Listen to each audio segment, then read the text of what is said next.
Good evening, ladies and gentlemen. Welcome back to my channel. This is Tristan.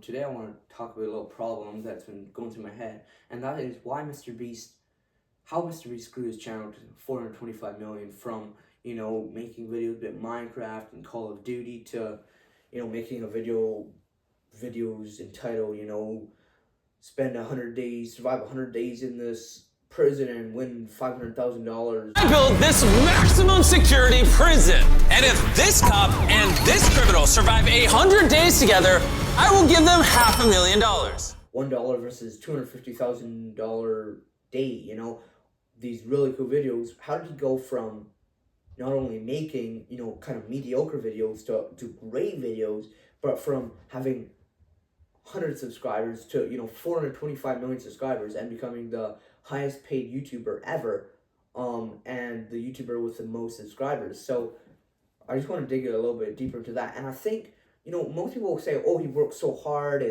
and he just worked and worked and worked, and that's where he got the way he is. And I totally agree with that. But I'd like to think a little bit about the 10,000 hour rule. Now, Malcolm Gladwell, in his book Outliers, speaks about the 10,000 hour rule, and I definitely recommend getting this book. You can buy it on Amazon. It's not very expensive. It's $20-some, and it's one of the best books I've ever read on the stories of success and why people who succeed get there and what reasons are there. So I'm just gonna steal a couple thoughts from this book, but just give my input on why Mr. Beast is the highest paid YouTuber. So when he was 11, he started, creating YouTube videos. He started content creation, and by the time he had hit 100,000 subscribers, he had already had 4,000 hours under his belt.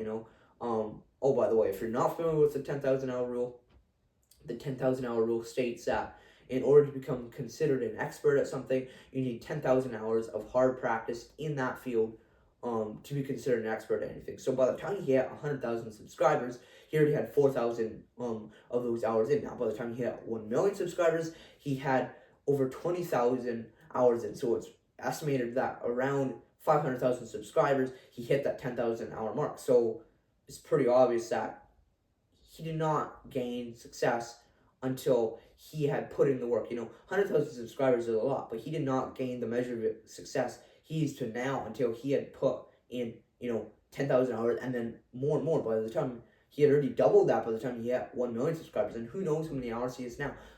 Probably hundreds and hundreds of thousands of hours in YouTube, because that's all he's obsessed with.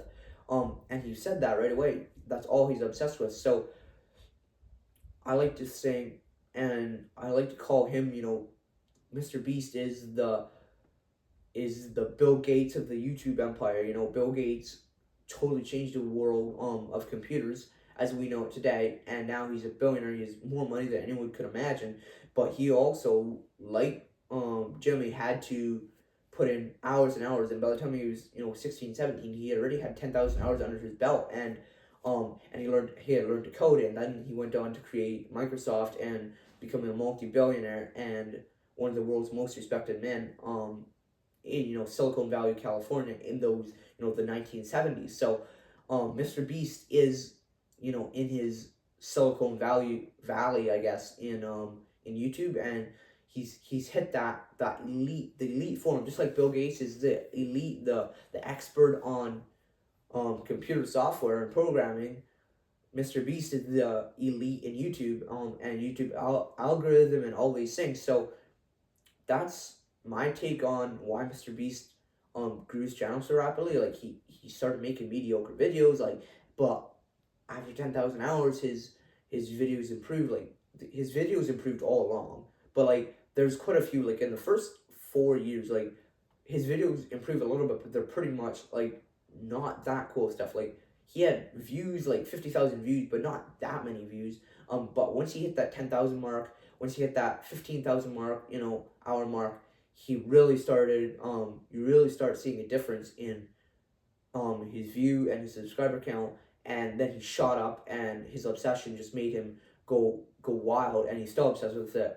He said in a podcast recently that that's all he does. So that is the reason I feel his obsession, his hours that he put in, and the countless hours and just tirelessly pressing forward to his mark of being the best YouTuber he can be, and make the best videos possible. So that's how I feel.